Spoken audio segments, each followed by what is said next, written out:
We will return to the Copenhagen interpretation during a later episode, but today we will delve into the mathematical nitty-gritty of quantum mechanics to solve the Schrödinger equation for the hydrogen atom. So the Schrödinger equation is H psi equals E psi, where H is the sum of the kinetic and the potential energies, and for a hydrogen atom, the potential is spherically symmetrical. So it's equal to minus E squared by R, where R squared is equal to x squared plus y squared plus z squared. The kinetic energy is given by half p squared by m, which can be written as minus h cross squared by 2m times del squared. So therefore, the Schrödinger equation becomes H psi equals minus h cross squared by 2m del squared psi minus E squared by R into psi is equal to E psi, which can be expanded out into minus h cross squared by 2m del squared psi by del x squared plus del squared psi by del y squared plus del squared psi by del z squared minus E squared psi by R. Since the system is spherically symmetrical, we will solve the equation in spherical polar coordinates r, theta and phi, where r goes from 0 to infinity, theta goes from 0 to 180 degrees or pi radians, and phi goes from 0 to 360 degrees or 2 pi radians. The relation between the Cartesian coordinates and the spherical polar coordinates are x equals r sine theta cos phi, y equals r sine theta sine phi, z equals r cos theta, and r squared equals x squared plus y squared plus z squared. And it can be shown, therefore, that d tau, which is the volume element, dx, dy, dz, works out to be r squared dr sine theta d theta d phi.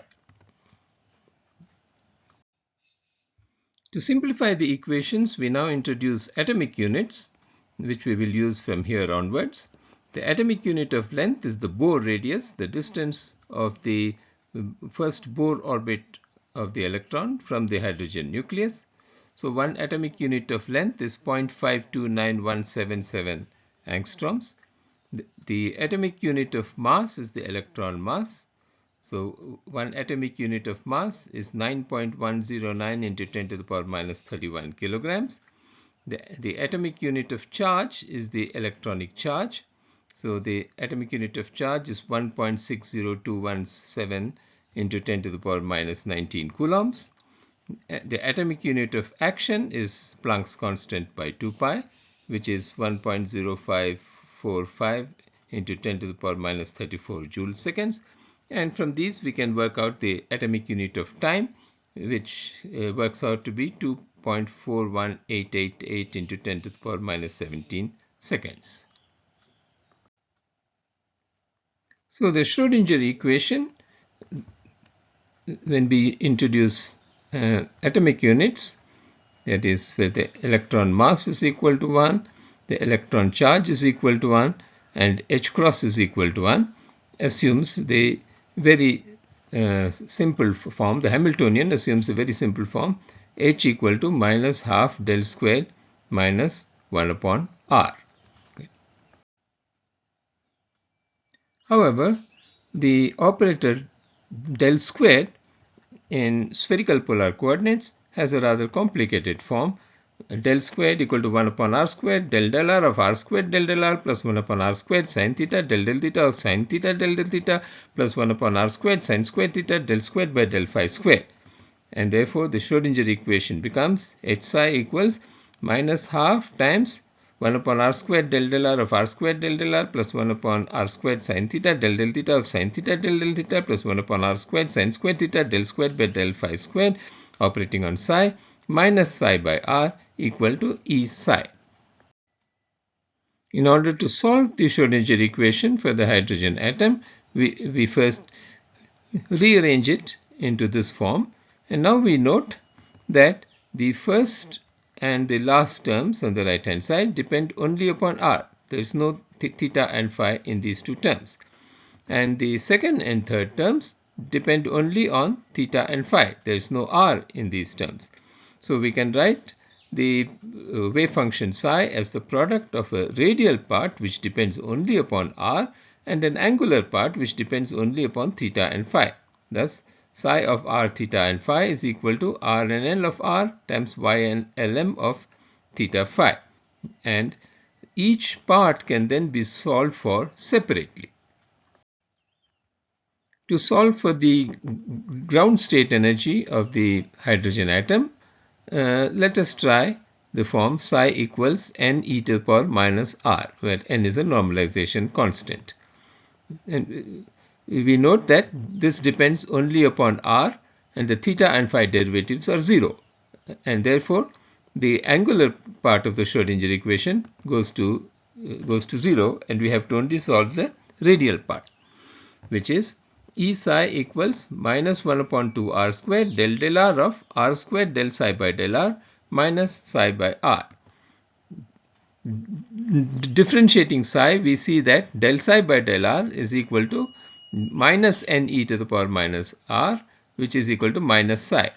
And therefore, del squared psi by del r squared is equal to minus del psi by del r, which is equal to psi.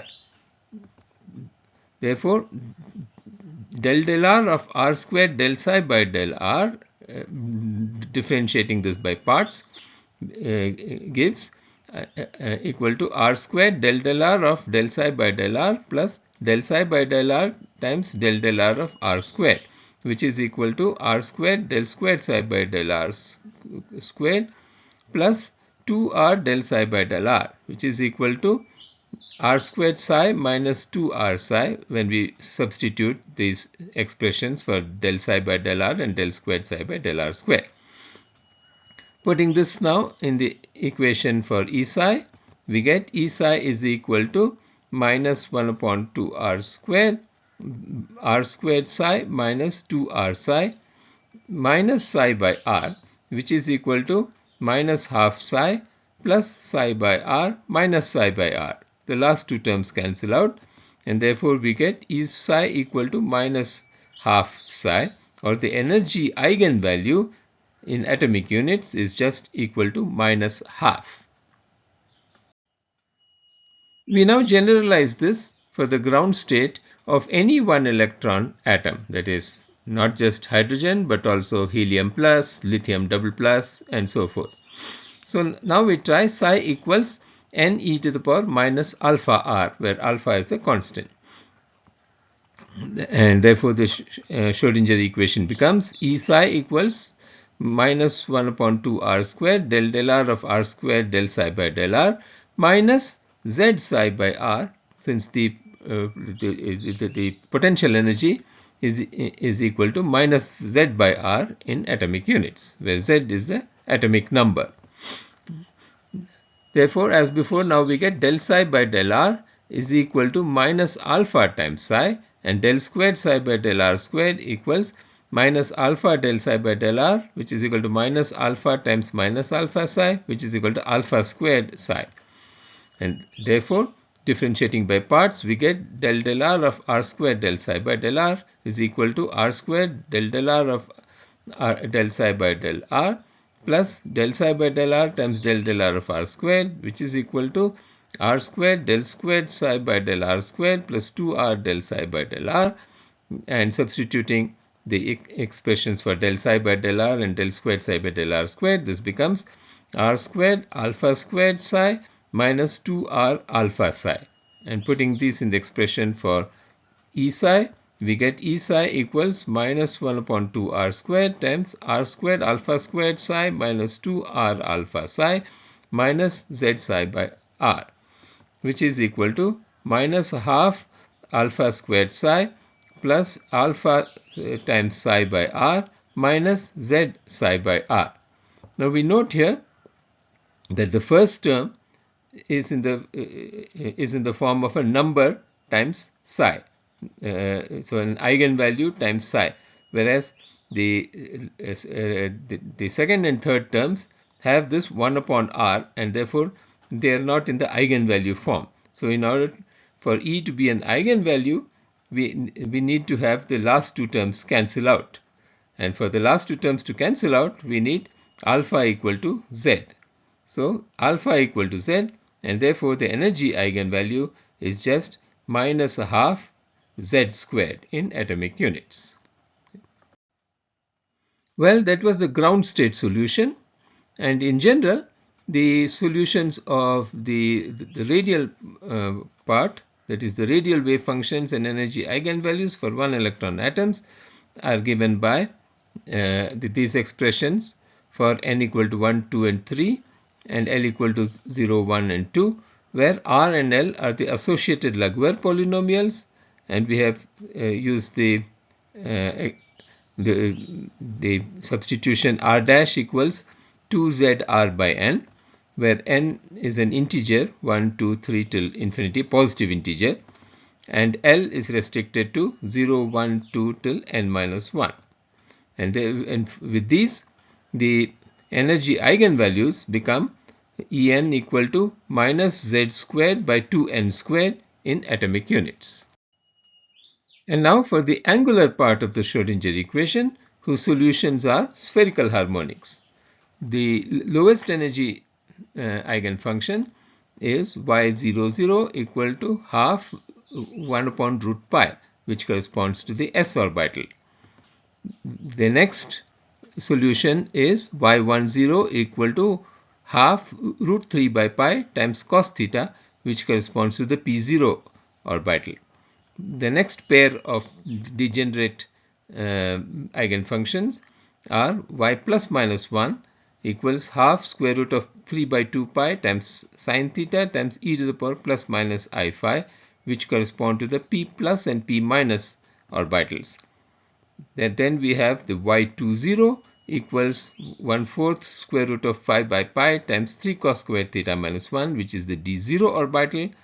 The next pair of eigenfunctions are y2 plus minus 1 equal to quarter times square root of 15 by 2 pi times sine 2 theta times e to the power plus minus I phi, which correspond to the d plus and d minus orbitals, and the d plus 1 and d minus 1 orbitals. The d plus 2 and d minus 2 orbitals correspond to y2 plus minus 2 equals quarter times square root of 15 by 2 pi times sine squared theta times e to the power plus minus 2 I phi.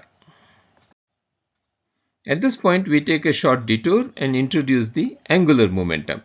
Now we know that the components of linear momentum are px equal to minus I del del x, py equal to minus I del del y, and pz equal to minus I del del z in atomic units. The angular momentum L is given by r cross p, where r equal to ix plus jy plus kz. Here the I, j and k here are the unit vectors along the three Cartesian axes.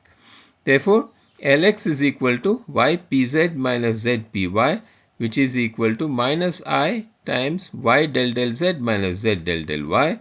Ly equal to zpx minus xpz, which is equal to minus I times z del del x minus x del del z. And Lz is equal to xpy minus ypx, which is equal to minus I times x del del y minus y del del x. We now derive the commutation relations between the components of angular momentum. The commutator of Lx and Ly operating on psi is equal to minus y del del z minus z del del y times z del del x minus x del del z operating on psi plus z del del x minus x del del z times y del del z minus z del del y operating on psi, which is equal to minus y del del z of z times del psi by del x plus x del del z of z times del psi by del y, which is equal to minus y del del x of psi plus x del del y of psi, which is equal to I Lz psi in atomic units.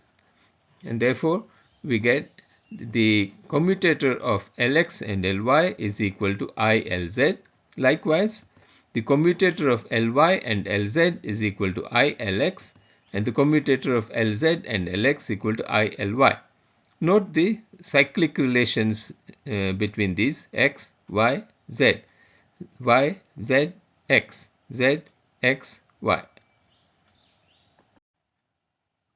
So we see that no pair of components of the angular momentum commute with each other.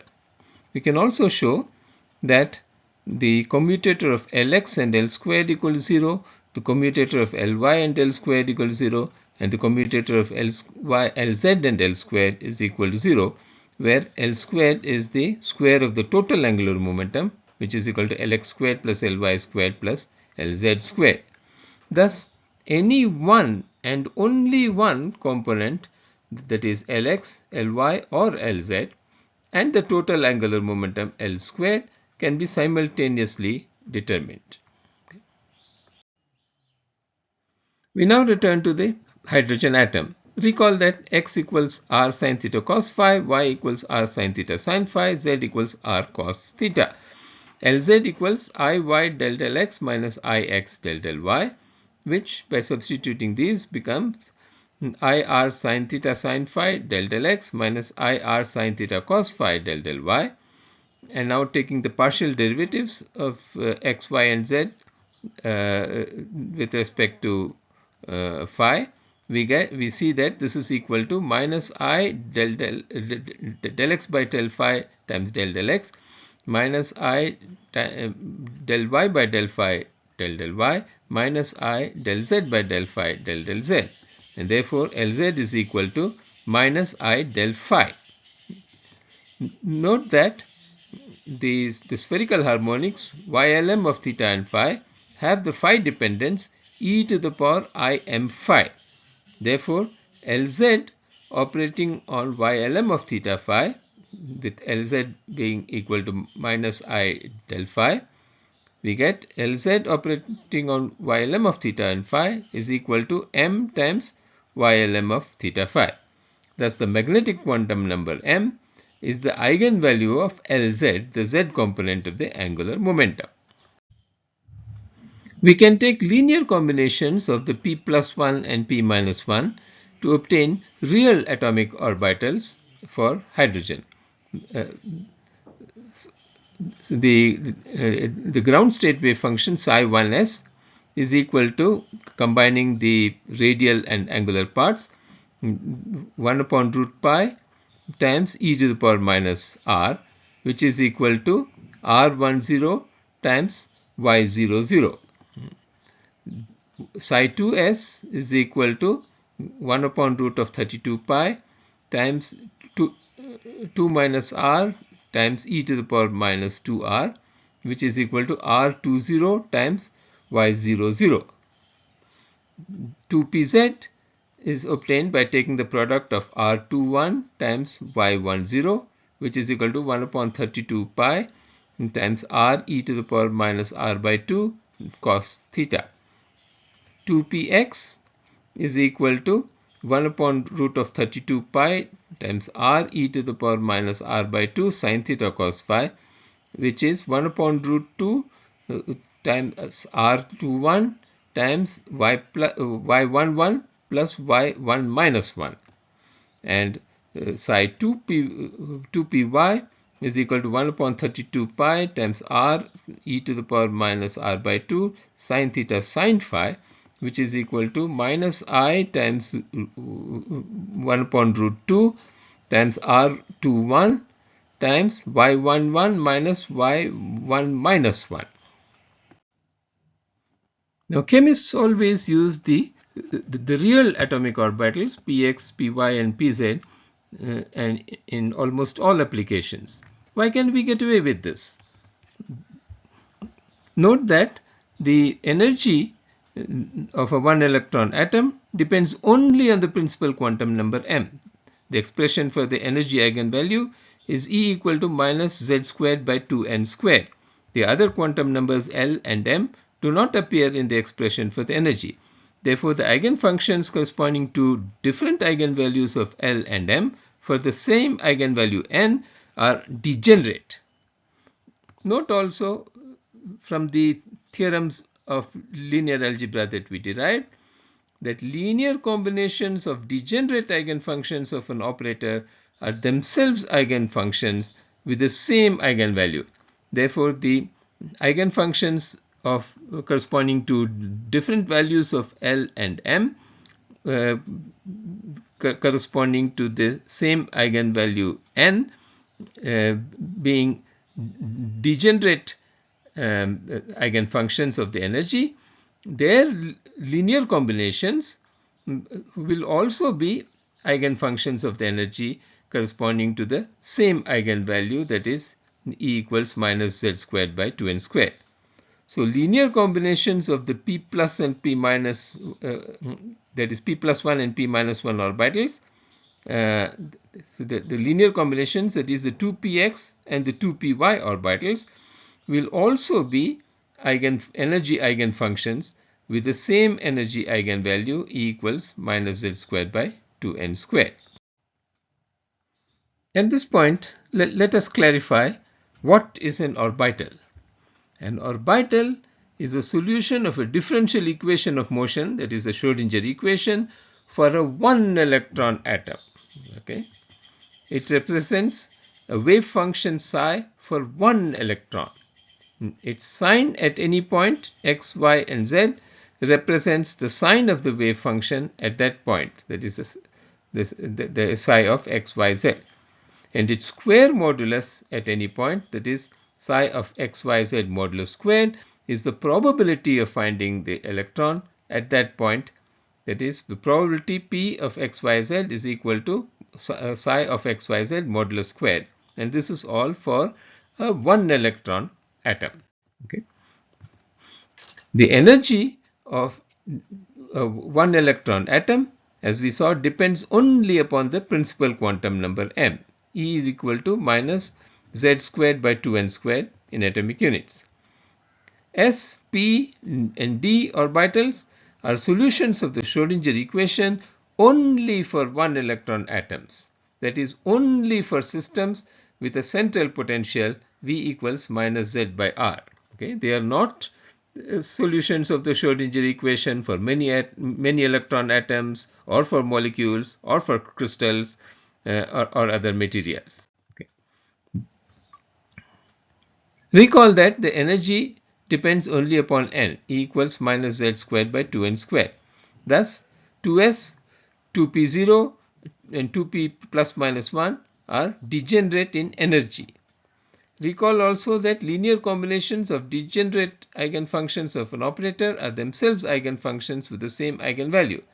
Thus, 2p0, which is the same as 2pz, 2px, which is equal to 1 over square root of half 2p1 plus 2p minus 1, and to 2py, which is minus I times square root of half times 2p1 minus 2p minus 1.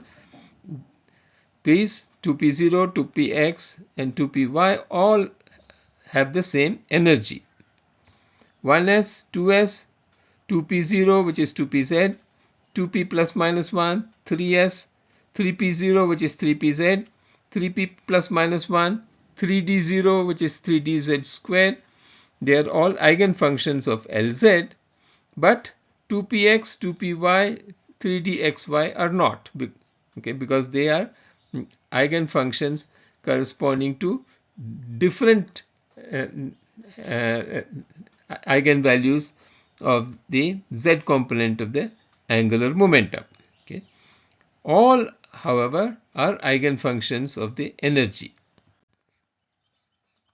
So why does Bohr's theory work for one electron atoms? We saw that Bohr's theory proceeded from completely different assumptions than quantum mechanics. The answer is that because both Bohr's theory and quantum mechanics lead to the same energy formula, En equals minus z squared by 2n squared. So for a transition from n1 to n2, we get delta E equals minus half z squared times 1 upon n2 squared minus 1 upon n1 squared. which is hc by lambda, which is the Ritz formula. For a transition from n1 equals 2, 3, 4 to n2 equals 1, we get the Lyman series. For a transition from n1 equals 3, 4 and 5 to n2 equal to 2, we get the Balmer series. For a transition from n1 equal to 4, 5 and 6 to n2 equal to 3, we get the Paschen series. For a transition from n1 equals 5, 6 and 7 to n2 equal to 4, we get the Brackett series. And for transitions from n1 equals 6, 7 and 8 to n2 equal to 5, we get the Pfund series. What is the zero of this energy scale? If we plot the energies, we see that the ground state energy equal to minus z squared by 2. The second is the E2 equals minus z squared by 8, E3 equals minus z squared by 18, E4 equals minus z squared by 32, and so forth.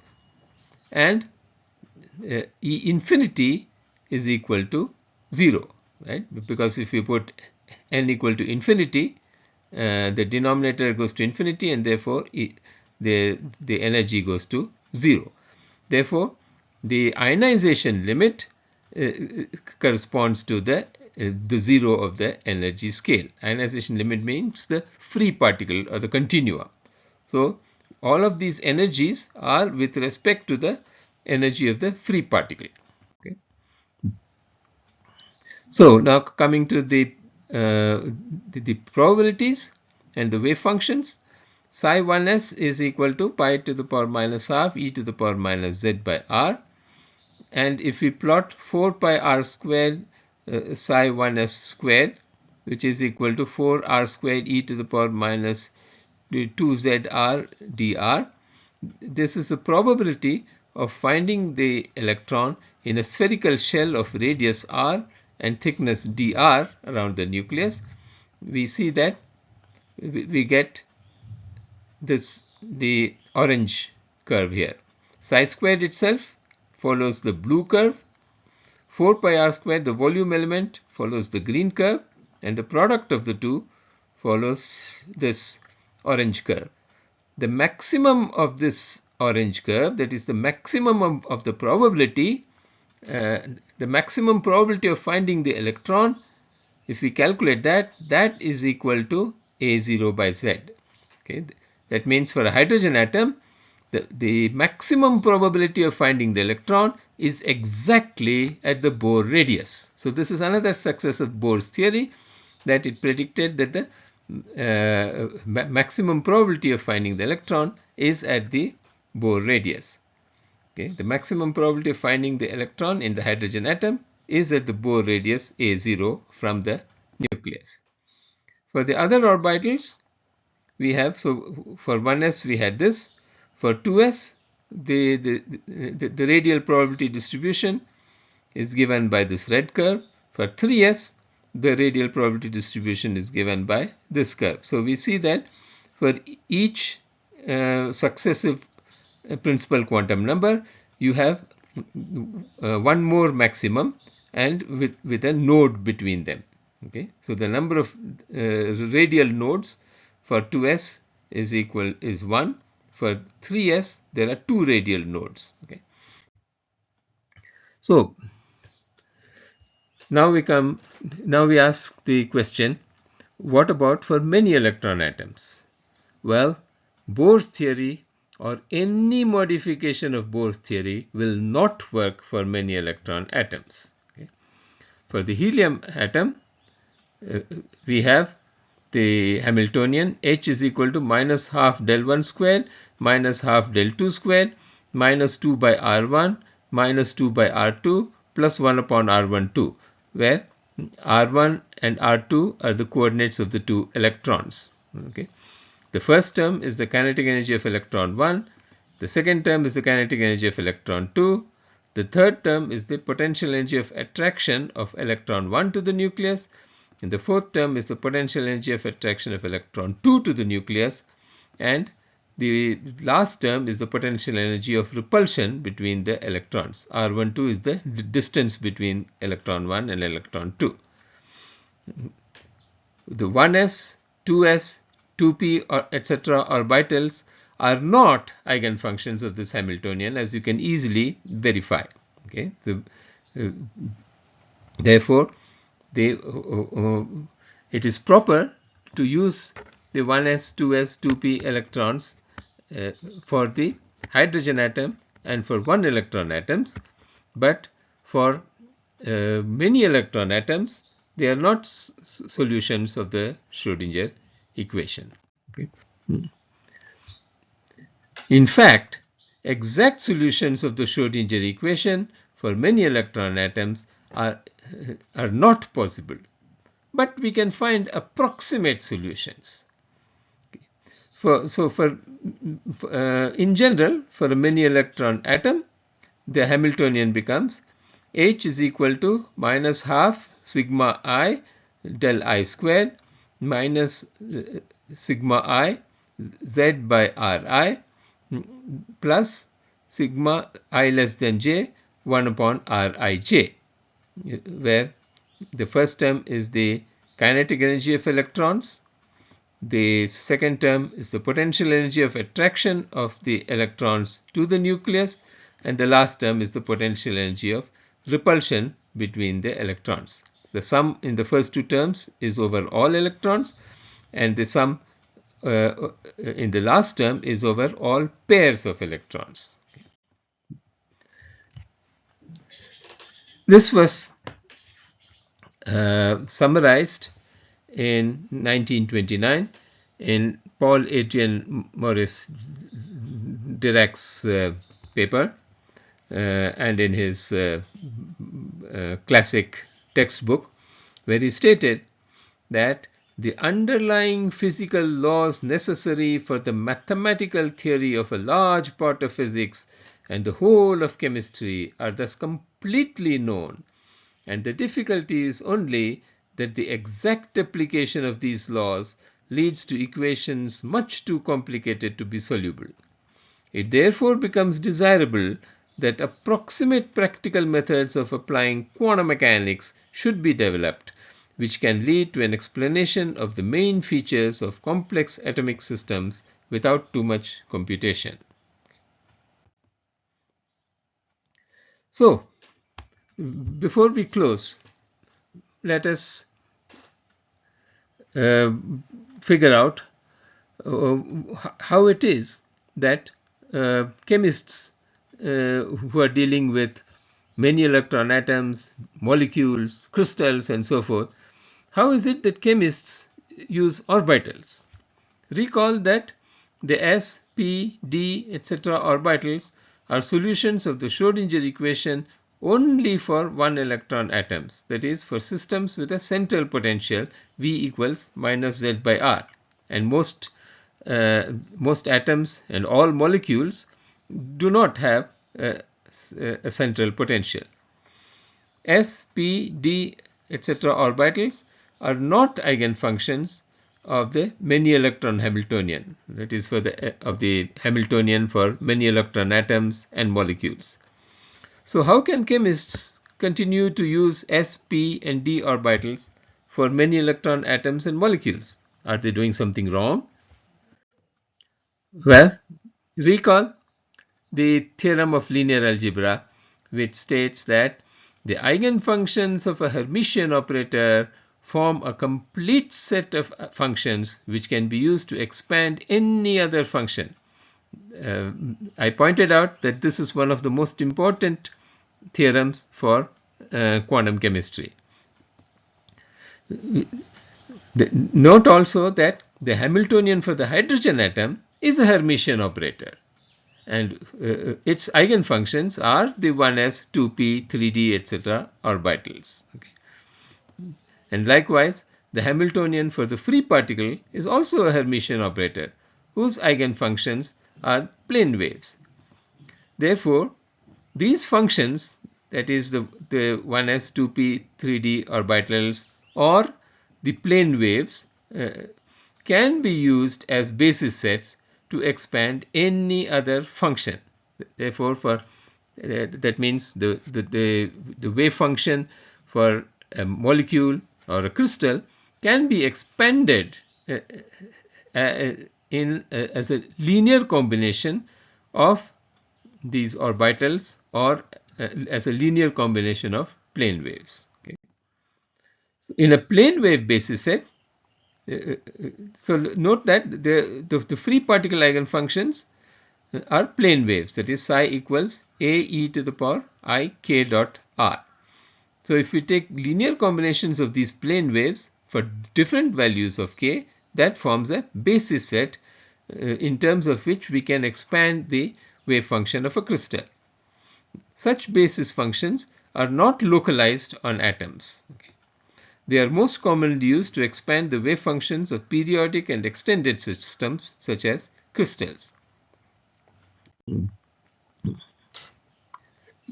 We also recall the Slater type orbitals, that is the radial parts of the atomic orbitals, all have this Slater form e to the power minus alpha r, right? They all have this e to the power minus alpha r term. The most common basis sets employed in computational chemistry, however, are Gaussian functions or contracted Gaussian type functions of the form phi u equals sigma w cwu gw, where cwu are numbers which are called contraction coefficients and gw are Gaussian type primitive functions. Okay.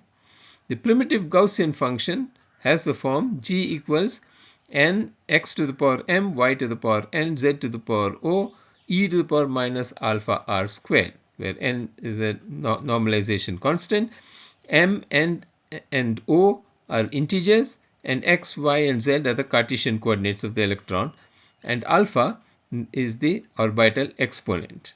Okay. When m plus n plus o equals 0, then g is an S-type Gaussian function. It approximates the Slater S orbital, where m plus n plus o equals 1. It is a p-type Gaussian. It approximates a p orbital. And when m plus n plus o equals 2, it is a d-type Gaussian. It approximates a d orbital. Okay. Gaussian functions are not eigenfunctions of the Hamiltonian for the hydrogen atom or for any atom or molecule, but the radial part of Slater type orbitals can be approximated by taking a linear combination of the primitive Gaussian functions with different contraction coefficients. For example, for the STO3G basis set, that is Slater type orbitals with 3 Gaussians, we take a linear combination of 3 Gaussians to approximate the Slater function. So if the solid curve is the Slater orbital, so I am plotting here the value of the wave function versus the distance, the radius. The exponential function falls off as the solid curve. The Gaussian has the form of these dotted and dash dotted curves.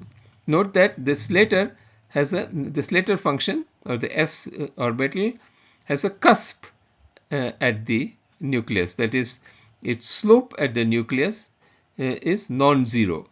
Okay. In fact, its slope at the nucleus is equal to minus z, the negative of the atomic number, whereas the slope of the Gaussians at the nucleus is equal to 0. Nevertheless, if we add a sufficient number of these Gaussians, we can get a good approximation to the Slater function. So in here we have a linear combination of 3 Gaussians, a tight Gaussian which has a large contraction coefficient given by this dashed curve, a medium Gaussian, and a loose Gaussian with a small contraction coefficient, that is a more diffuse Gaussian given by this dotted curve. So these are examples of the types of basis sets used by chemists.